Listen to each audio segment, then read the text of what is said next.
But I followed the priest to the church, and it's St. George's Church, and St. George, like, there's a dragon that you fight, and God gives everybody a dragon to fight. And I'm like, that's no, the story here is not. Matchy matchy, you know? The story here is not the cliche of like the dragon is my cancer. I'm like, that's stupid. And I saw this statue of the Virgin Mary there, and I was like, that no, it's my pride. It's my lack of humility.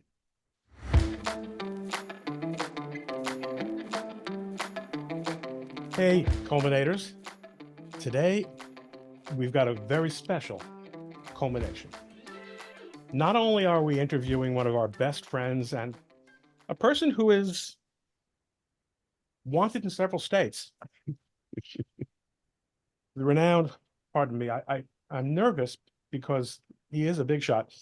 The renowned mafioso from New England, Marco Randazza. Marc Randazza is joining us today, and we're doing this studio style here in the Dillon Law Group New York office in Newark, New Jersey. Marc, great to see you again. Great to see you, my friend. Marc came in, and I gave you a nice big hug, and then he maybe give you a real substantial hug, which was Marc's way of saying, I'm not sick anymore. You don't have to treat me like a little frail. Also my way of saying I miss you, and I'm grateful that I got to see you again, because that was not a certainty. Marc, you were what I guess it was by phone that you first told me that you were sick. Yes. A couple of years ago. Yeah, probably just about a year ago. And the thing about Marc is that he's always really been kind of this robust person that you could legitimately be afraid of, especially if you look at his girl funny or try to take a backhanded picture on the beach. Mrs. Coleman was very impressed with that story. Was she? And then I had noticed that you'd gotten quiet. Yeah. So Marc and I have been blogging and practicing law together, often on the same cases, for many years now. Yeah. And we've become very friendly. And whereas I haven't grown at all, I haven't changed. I'm a static character in pretty much every respect. That's really not true. I used to be one of those IP enforcement weenies. Yeah. When I was at Getz Fitzpatrick, not Getz Fitzpatrick, when I was at Gibney, Anthony, and Flaherty, which is basically the in-house law firm for Rolex. Mm-hmm. And I did grow. I moved a little bit more toward your side of the street, but you have moved considerably in many ways. Yeah, I have. You were recently telling me about a friend that you have and that you've known for many years, who is a stridently left-wing lawyer with very left-wing views, which would have made perfect sense to hang out with the Marc Randazza that I knew 20 some odd years ago. The fact that this person fits that description and hangs out with you now is a tremendous testament to her uniqueness, it would seem. Well, I mean, I've never chosen my friends with how much they agree with me. I'm not talking about you, but it's the people from the other side that do seem to, as often as not, make their there is hope. Social decisions. There is hope. There is hope. What's going on? What is it that has, I mean, when I look at your Twitter feed now, you've got some really based views on some things. What changed? Raising kids, looking what the world has become of the world? I don't really feel like I've changed. I feel like the world moved. I mean, I feel like I'm sitting pretty much in the same spot I've always been in. And yeah, some of my views have always been what the kids these days call based. But what would be an example of something with the year 2000 Marc Randazza would say today as he would have said then, and that we would call based? I have always been against institutional racism, which we now call affirmative action. Okay, so right, so that's a ballsy position to take now. Yeah. Although, I mean, the world's been divided now. into people who either are going along with that or who aren't admitting that they're not going along with that. I guess then there's the vast majority of people who won't admit that they're not going along with it. But we don't need to do that. I mean, look, if we didn't hang out with and tolerate and talk to people that we didn't really agree with, you and I wouldn't be friends. That's true because well, here's the thing. We always enjoyed each other's, banter and company. Yeah. And I could tell that even though you were is there one thing that hasn't changed is you're a free speech absolutist. You were then. Absolutist is like for Siths. I'm more, Tell me, so where do we draw the line? yeah, well, I don't know. I just know that I shouldn't be drawing it because I lack that intelligence and that wisdom. People say to me sometimes, like, you ever think of running for office? I'm like, God forbid. If I ever do, vote against me. And if I win, have an insurrection to keep me from taking power. It'll be terrible. Like I lack the maturity and the grace. Well, you lack the politesse. That's yes. I mean, you Yes. have to. You really you see it even among people that who are cool people, and then they get into office, and all of a sudden they have to start triangulating. Yeah. But when it comes to free speech, though, I it's not unfair to call me an absolutist because I will tolerate a lot more than I think most people would. I spend a lot of my day trying to talk friends of mine off the ledge about what should be prohibited and what shouldn't. But at the end of the day, I think it's still more speech is always the way to fix something. So so give me an But- example of one of those conversations.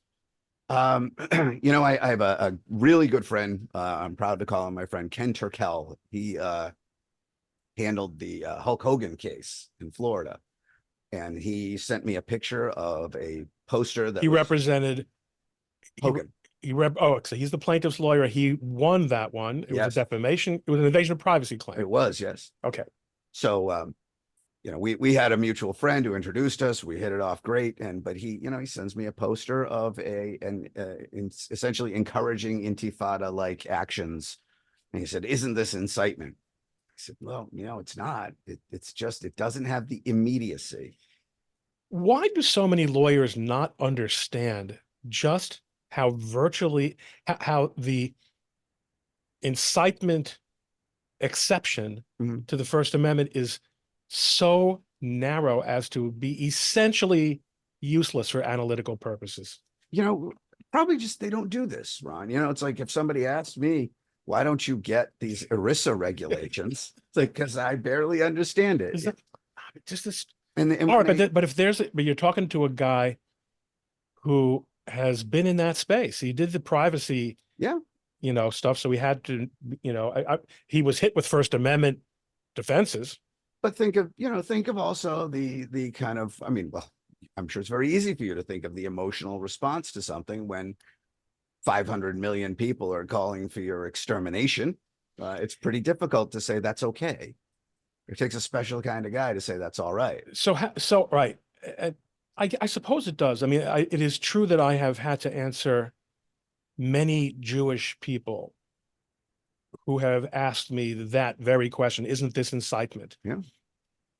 So now, on the other hand, it literally is incitement. And people are getting beat up and people are being physically harassed. And yet, all of a sudden, the environments where this is taking place, mostly higher education, they're super interested in free speech. It is, it's nice when somebody shows up to the party, but it's disappointing when they showed up just for the free food. And yeah, I don't see everything I hear coming out of higher education saying we've got to tolerate these awful, this awful Palestinian pro-Intifada speech. We've got to tolerate this anti-Semitic speech because that's what the marketplace of ideas. I mean, it's like they stole my playbook. They stole all my lines. But it is disappointing to think that it only came out now. And I can almost guarantee you that when it's no longer about Israel and the Palestinians, they'll return back to base. So here's a question. This is like a pure freshman dormitory bull session question, because we'll never know the answer. I'm a little older than you, but not old enough to know the answer to this question. And on the other hand, you know more counterculture type people, maybe you have some insight into it. Berkeley free speech movement, the whole, you know, the whole thrust on the left toward free speech that occurred in the 60s. Which is what attracted me to leftism. So was that transactional, or was it just that they don't like how it turned out? What do you think? I don't know. I've thought about this, you know, because when you think about all the great free speech movement cases and actions that took place in the 60s, the anti-war movement, and you look at all these old foundational cases, right? The NAACP cases and all of that, and you think, yeah, these guys had the right principles. And then you look around today at I guess the people who've inherited their mantle, and you see that for them, it no longer washes, it no longer holds any weight. Yeah, it really makes you wonder. And it makes it so important for those of us who believe in this as a neutral principle that we hold firm. You know, and I'm taking on people that agree with me also, because anybody who gets into power hates free speech all of a sudden. And when you're not in power, you don't like free speech. Maybe that's part of why I don't want to get elected to anything. I never want to leave. Like, I like where I am. You know, I really like who I am. Yeah, And I like who you are. Thank you. Well, that's very meaningful to me. I mean, not just blowing smoke, you know, at you. I mean, it matters because it.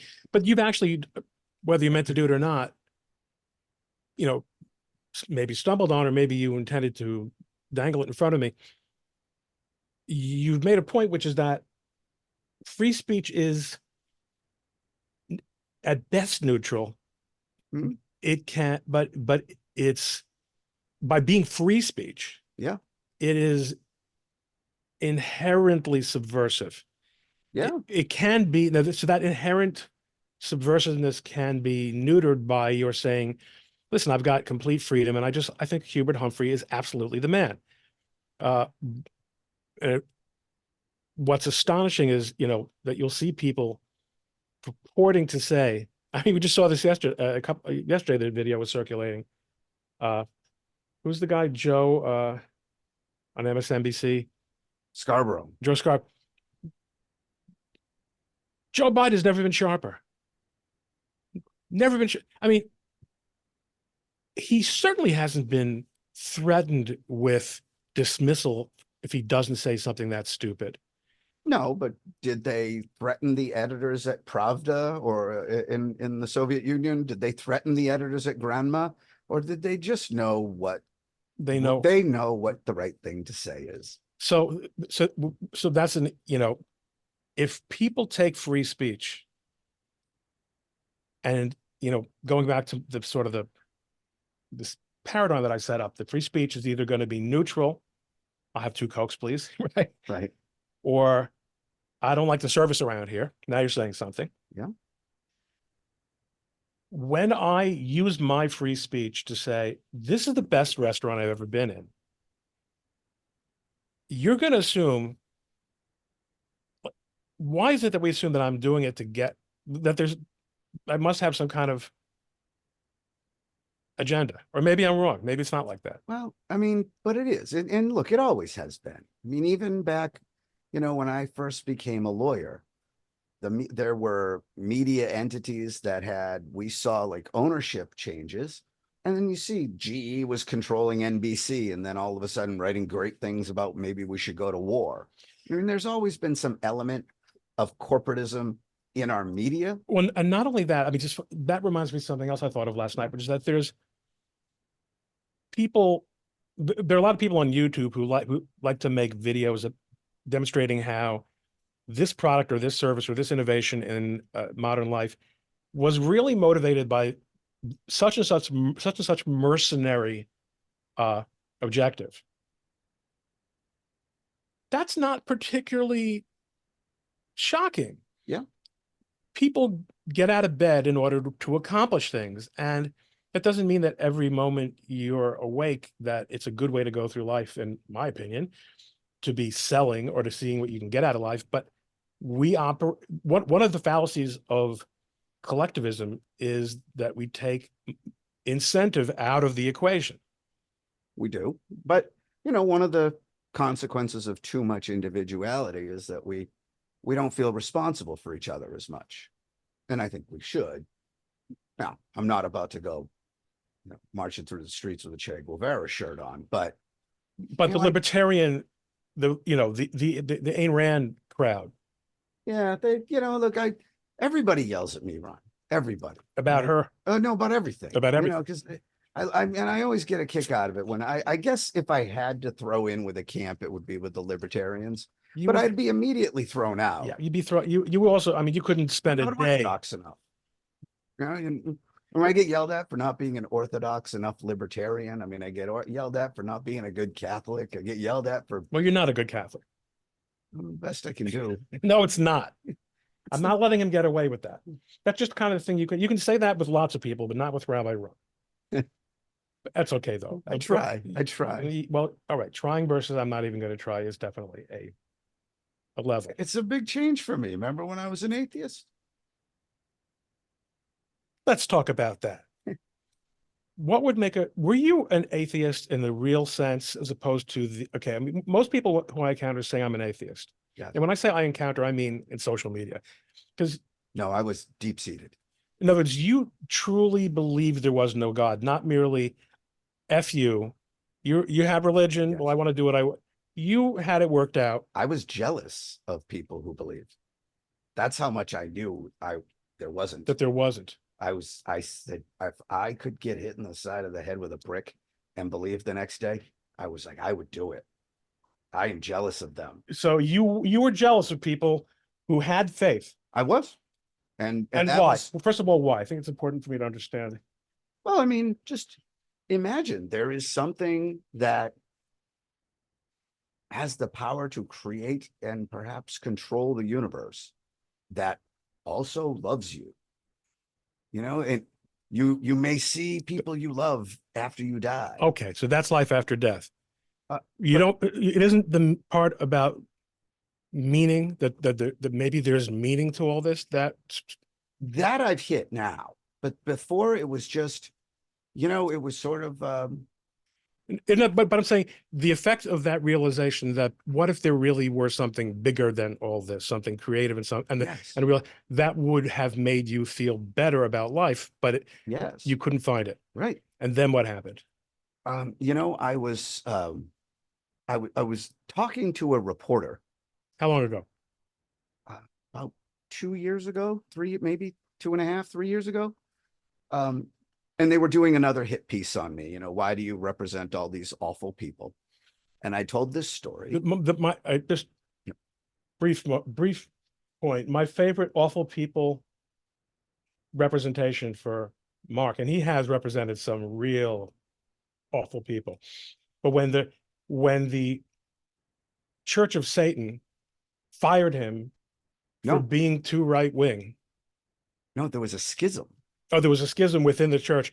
These are the people who say we represent all that is evil. We worship the dark prince. Oh man, your principles don't align with ours. See, and that's why I was asking about atheism, because a lot of people who claim to be Satanists or atheists, they just want to not be what you think is good in order to get under your skin. And I understand that wasn't you. Yeah.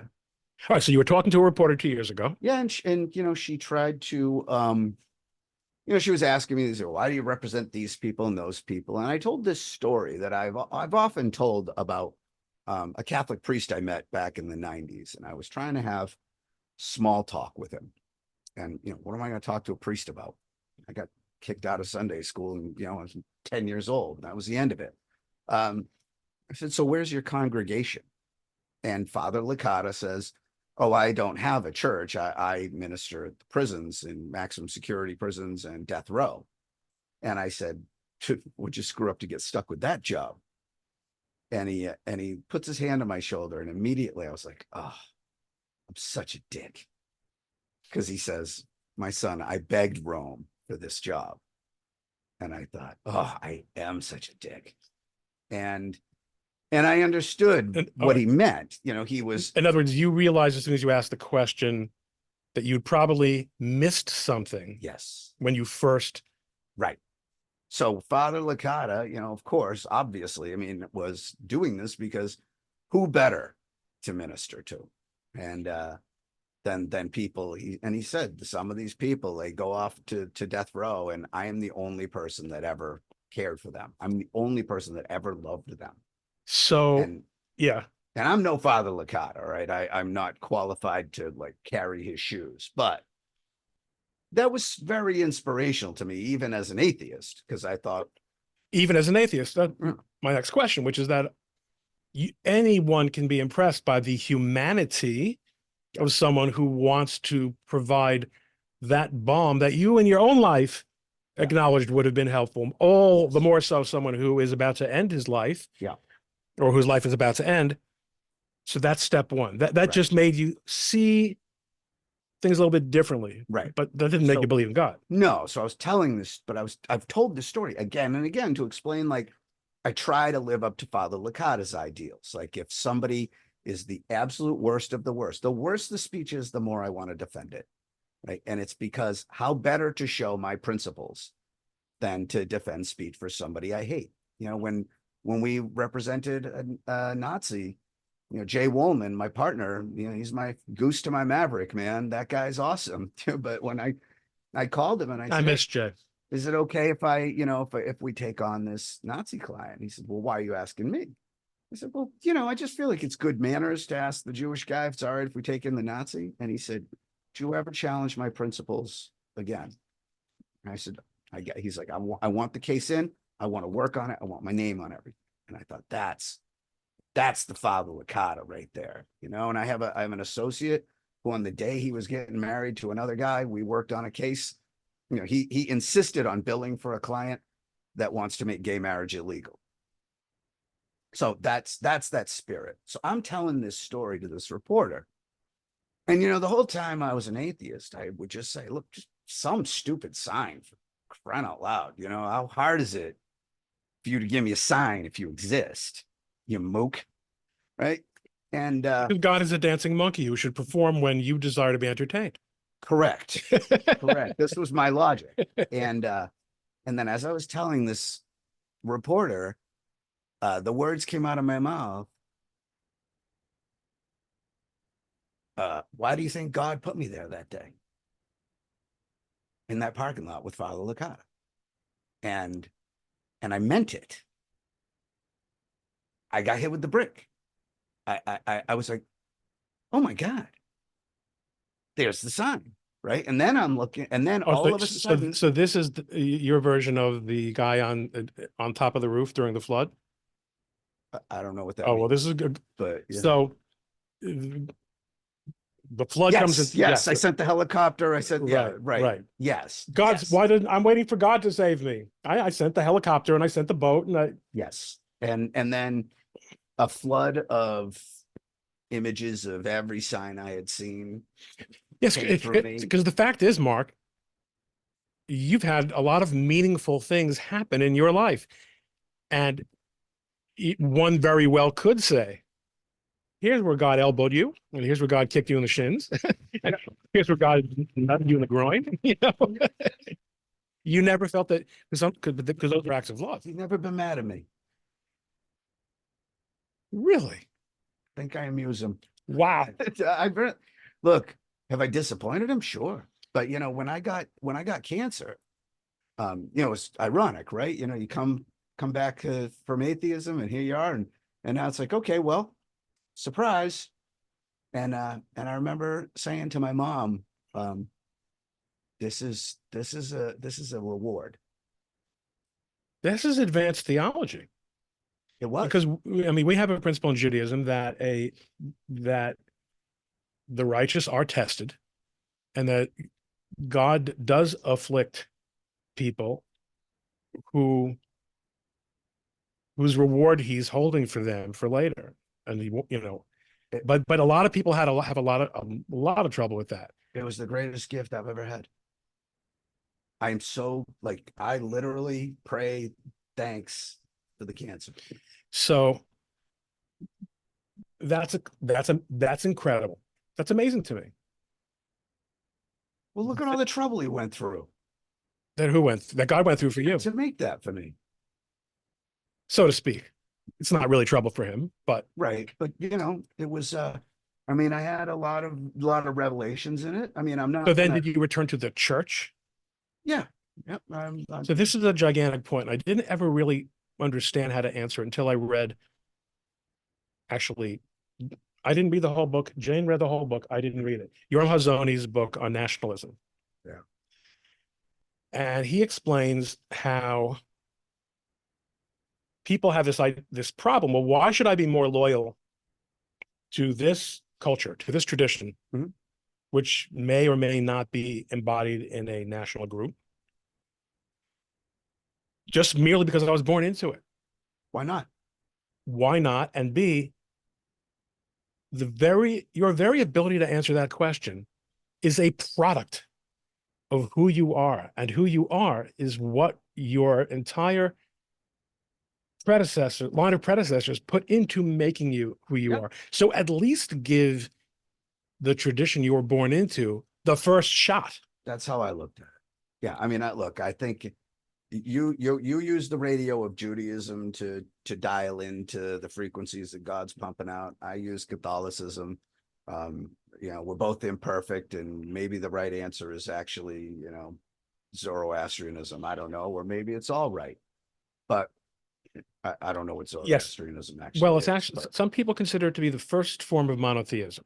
okay, well, it could be anything. But They certainly don't like it in Iran, which is where it was born. in any event, Yeah. yeah, connecting with, it's my So here, ancestors have so, been. so now we have a problem. We like the First Amendment, Yeah. and we think that the idea of the freedom of conscience and freedom of speech make a great pair Yeah. for a pluralistic and flourishing society that could lead to great opportunity and abundance. I think, right? So far, so good. And now we take a couple million Northern Africans whose culture have imbued them with none of these values. We can fix that. Query number one, how much more were my Eastern European ancestors imbued with those values? And you're what? Not Sicilian, are you? Yeah. You are Sicilian, the worst kind of Italian. Right. We're not imbued. I mean, The lowest of the low. Mafia values. Right. No, my ancestors did not get off that boat So saying, what? Yeah. So what? say I hope my grandson's a First Amendment lawyer. So we're talking about, what's going on in these campuses and these people with their extremely violent inclinations. And they have been, I believe, accurately described as a pre-modern mentality. It's a very kind way of putting it, frankly,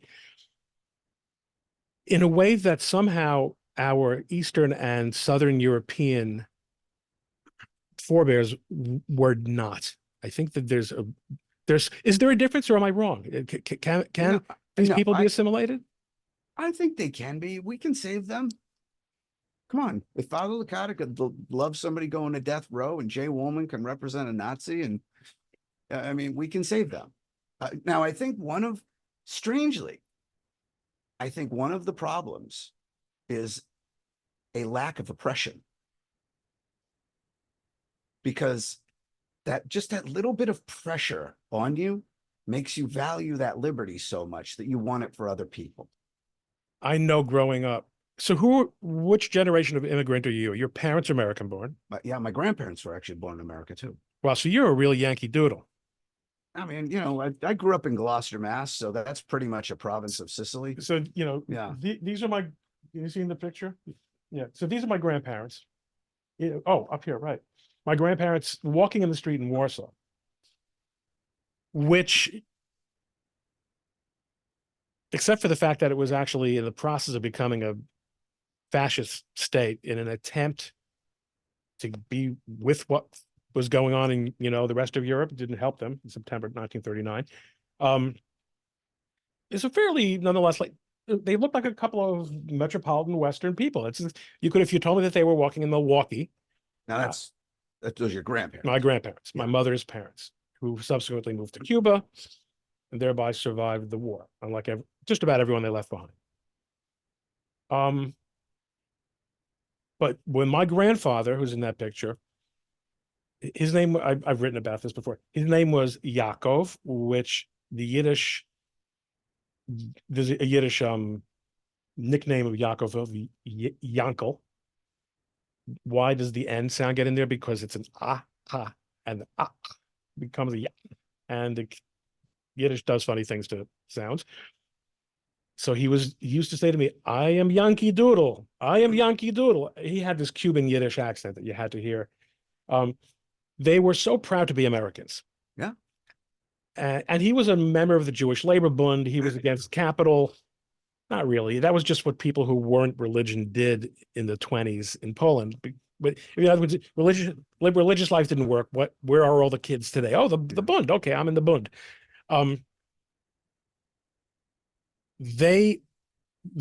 What we have seen so much in these demonstrations is this phenomenal contempt being directed toward the host country. That makes me sad. That's Americanism is a thing. You know, it's a sub-religion. And I'm an adherent to it. Describe it. I once had to write an essay on this, and I don't think I did a very good job. Look, I was, of course, 14. I believe in this the way I believe in God, the way I believe, in being able to love a person. I look out at that. I mean, I told my girlfriend, I'm like, look, I'm never going to be completely monogamous to you. And she goes, what? Because Lady Liberty? And I'm like, how seen I felt at that moment?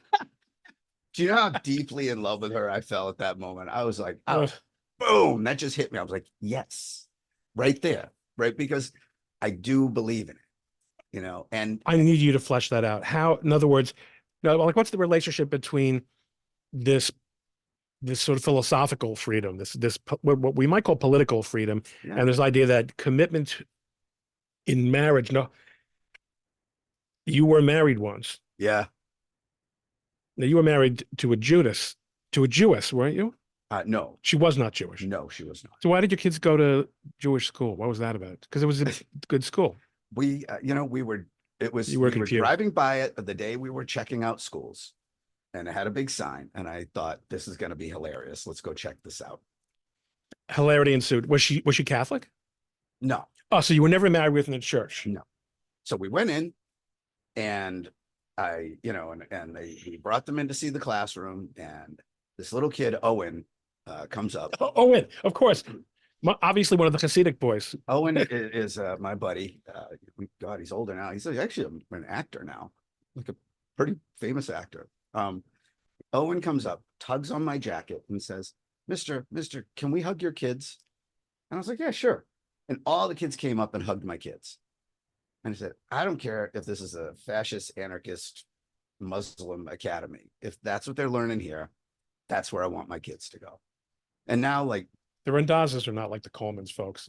We are great friends, but if the Colemans would have hightailed out of there. I thought it was adorable. I said, this is what I want my kids to learn.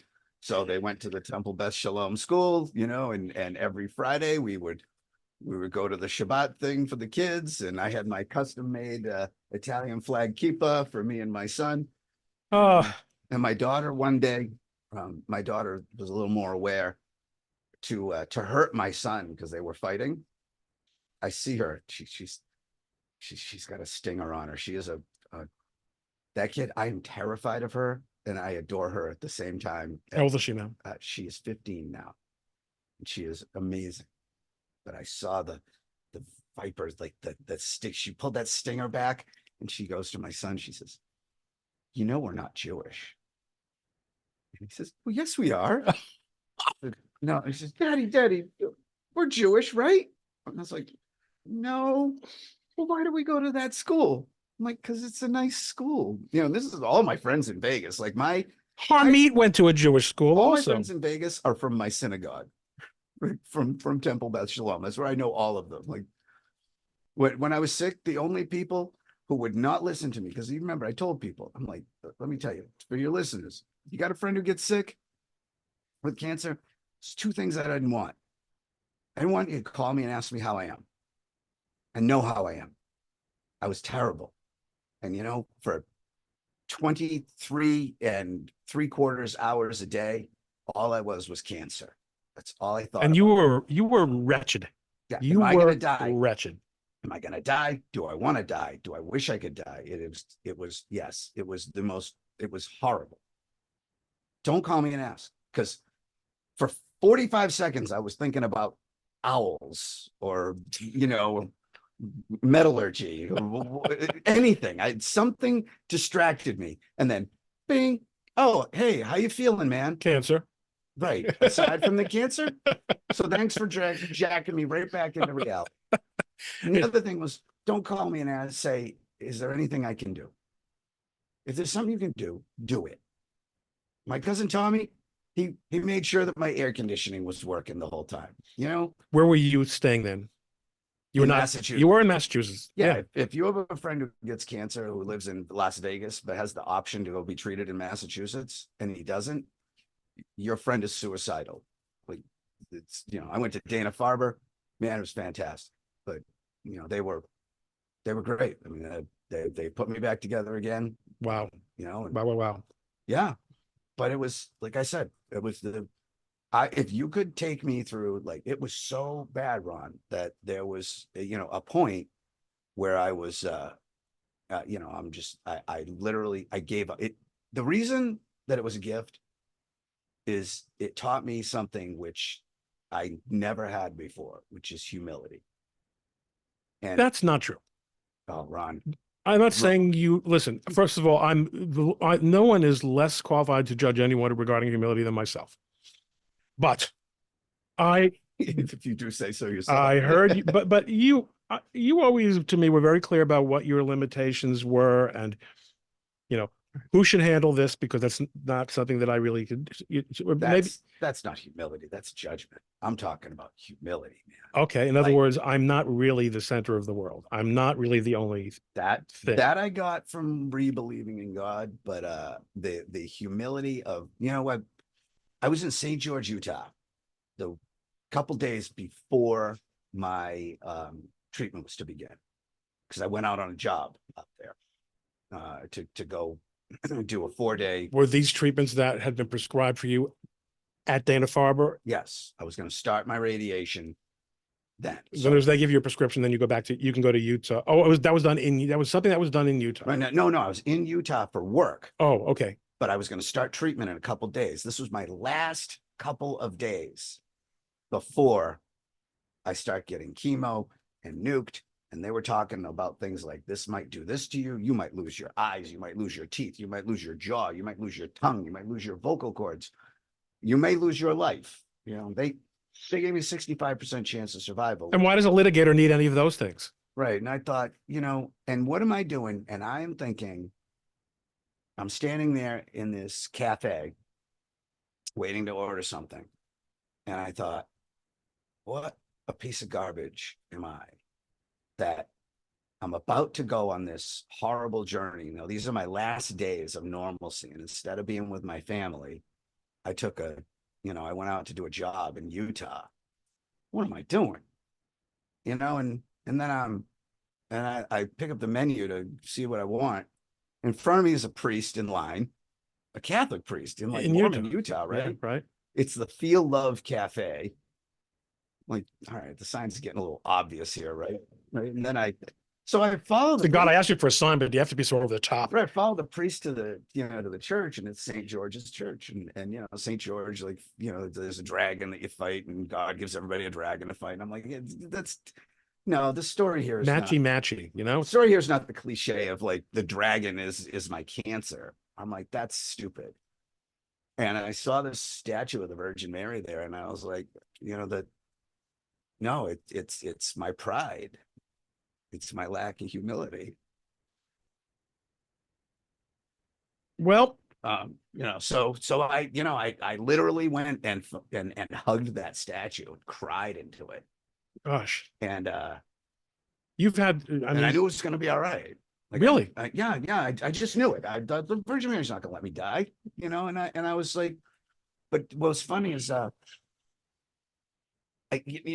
Catholic, especially Sicilian Catholics, we're almost pagans. Like you said it. you deal with saints, right? I'm like, okay, You're hugging a statue, so you don't, as you don't right, have to it's fine. flesh that out. I get it, but it's like we're always certain saints have certain jurisdictions. Like Yeah, Saint I Jude understand. is the saint of hopeless causes. Right, Dave, the hospital. And my So, mother said she was going to pray to Saint Jude for me. I'm like, don't you dare! oh, I don't want to come into her jurisdiction. What are you doing? The hopeless cause? Go to Saint Peregrine. He's the one for cancer.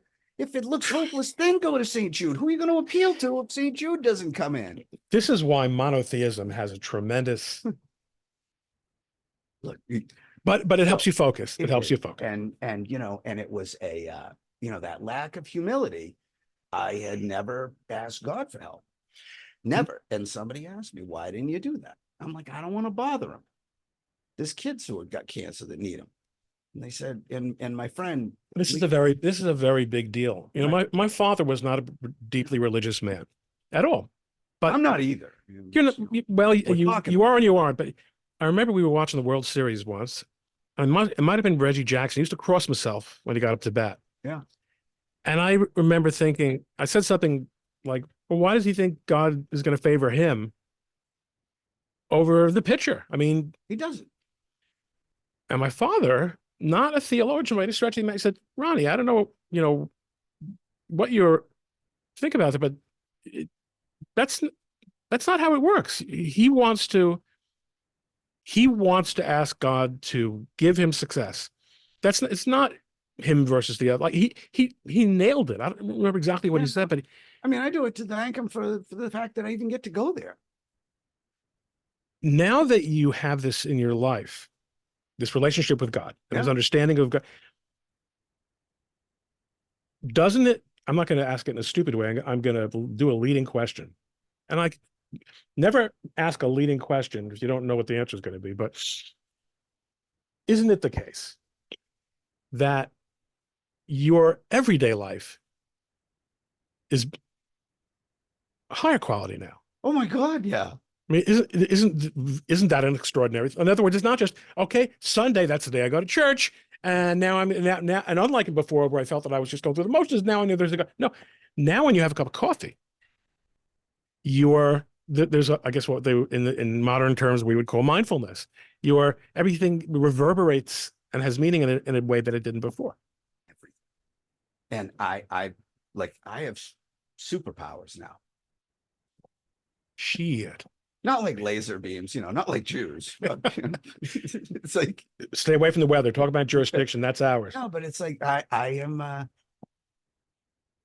It's first of all, I'm just I'm literally happy, and I'd never been happy. I've been happy about things, but not happy. And I am like amazed that I get to be alive. I mean, someone complains about the weather. I'm like, it's beautiful. Drizzle is beautiful. I didn't know that I'd ever feel it again. I was laying on the ground, convulsing, like with blood coming out of my throat, and thinking, I didn't eat for 10 weeks, man. I lost 60 pounds, and not in a good way. They were saying the tumors are going to choke off your jugular veins if we don't, and I was thinking, oh no, but it's beautiful because on the other side of it, Amazing. it makes me able to even talk like I'm talking now. I was talking, I mean, like I told you earlier, I mean, I don't want to violate any of her privacy, but it's this woman I'm with now. Like she called me when I was kind of just starting to crawl out of the ooze, and she just like started asking me some questions about it, and next thing I knew, I was bearing my soul about all of this, and I'm a very like keep out the shell and the spines person. Like I don't want anybody to get that close to me. I mean, screw you, I'm Marc Randazza. mean, people think my middle name is, effing, I want to be and get away from me. And I just kind of just opened it all up and like was able over the next few months to like just start talking to her, and then when I kind of fell for her, I was like, you know what? I'm not gonna hold anything back. I'm invincible. Like, what am I gonna do? Right? Like, why would you do that? Why would you get more life to not live it to the absolute extreme? And some people think that means like, why am I not skydiving? And why am I not like, doing, that's not what it is. That absolute extreme is like when I came in, that's why I hugged you that extra time. I'm like, no, I'm not just going to give you this perfunctory hug. I mean, you have been an important person to me. You've been a mentor to me. You have shown me respect when I didn't deserve it, affection when I didn't deserve it. You stuck up for me when I didn't deserve it. And I'm not going to hug you an uncomfortable amount of time. Like, you should hug people for 20 seconds. It's physiologically, it gets weird after about 5 seconds. But you should power through that 15 God, that follows. Get weird, man. Like, if you're bothering to hug somebody, if you're like in the hug circle, not the handshake circle. Well, it's interesting because we just finished. I just married off my youngest a week ago Monday, and then we have a week of what's called Sheva Brachos. It's a week of feting the couple at different homes. We invite to it, and and people speak. They speak and they speak in praise of the couple. And they say something from the Torah, and the custom is that the parents and the groom, in our circles, the men do all the speaking. Hug and kiss the person who spoke after he spoke. And my wife was like on top, like, you have to kiss him. What's wrong with that? I don't have a problem with that, but it seemed. You're not using your tongue. No, hardly ever. Yeah. Okay. So, Anyway, you kissed me when I came in. I thought that was beautiful. That's right. No, you have to be. Of course you do. Yeah, you have to be. Show each other enough affection, Ron. Like, not me and you. I'm saying, like, on the earth, we don't do that. And dude, I'm like, I don't care. I'm doing that with everybody. Like, if I care about you, we're going back. Not going to forget. We're going back to Sicilian roots. There also. I mean, they're fairly touchy people. Yeah, but we're also very spiny.